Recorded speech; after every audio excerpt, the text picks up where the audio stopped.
भारत के देश में आपातकाल लागू हुआ और ये दिन हम हमेशा से इसे काला अध्याय के तौर पर भारत के लोकतंत्र में इसे याद करते हैं।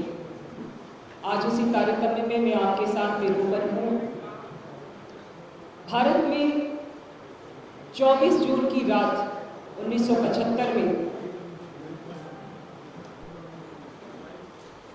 यानी 25 जून की सुबह जब लोग जागे तो देश में आपातकाल लागू हो चुका था। उस आपातकाल के दौरान लोगों को अपनी स्वतंत्रता की अभिव्यक्ति समाप्त हो गई थी। जो विपक्ष के नेता थे उन्हें जेलों में भर दिया गया। अपनी आवाज उठाने की ताकत किसी में भी नहीं थी। सभी समाचार पत्रों को बैन कर दिया गया। 3708 से ज़्यादा समाचार पत्रों को बैन किया गया। जो विदेशी पत्रकार भारत में थे उन्हें उनके समाचार पत्रों को बैन किया गया और जो विदेश के लोग यहाँ के समाचारों को वहाँ पर लिखने की कोशिश कर रहे थे, यहाँ से जाने वाले सभी समाचारों को रोक दिया गया। बंधुओं, वो समय एक ऐसा समय था जब उस समय की तत्कालीन प्रधानमंत्री इंदिरा गांधी ने देश में आपातकाल लगाकर एक ऐसे अध्याय की शुरुआत की। हम 1947 में स्वतंत्र हुए, लेकिन हम फिरंगियों से स्वतंत्र हुए।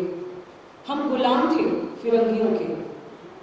1947 में हमें स्वतंत्रता मिली, लेकिन 1975 में हमारी स्वतंत्रता का हनन हुआ।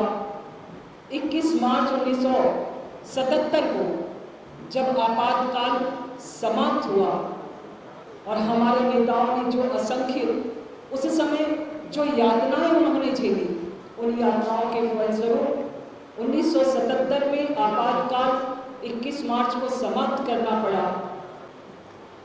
छत्तीसगढ़ में शुरुआत हुई है और आज हम इस पूरे छत्तीसगढ़ प्रदेश में हम इसे काला दिवस के तौर पर मना रहे हैं। हम अपनी बात को फिर से जनता के बीच रख रहे हैं और छत्तीसगढ़ चूंकि यहाँ की कांग्रेस सरकार उसी मनोवृत्ति के उसी दल से आने वाली सरकार है, इसलिए उस सरकार की मनोवृत्ति को हम आगाह कर रहे हैं। अभी जो घटनाक्रम घटित हुआ है राष्ट्रीय उपाध्यक्ष जी के साथ, डॉक्टर रमन सिंह जी के साथ, ये इस बात को दर्शाता है और सरकार जिस प्रकार से इस पर आगे बढ़ रही है, इसलिए हम उसे इस विषय के लिए आगाह करते हैं। होराइजन हॉस्पिटल विश्व स्तरीय मल्टी स्पेशलिटी हॉस्पिटल अब रायपुर के हृदय स्थल में उपलब्ध। जटिल ऑपरेशन, क्रिटिकल केयर व आधुनिक इमरजेंसी सेवाएं, आपकी हर बीमारी का संपूर्ण इलाज। Horizon hospital, जलविहार colony, Katotala, Raipur.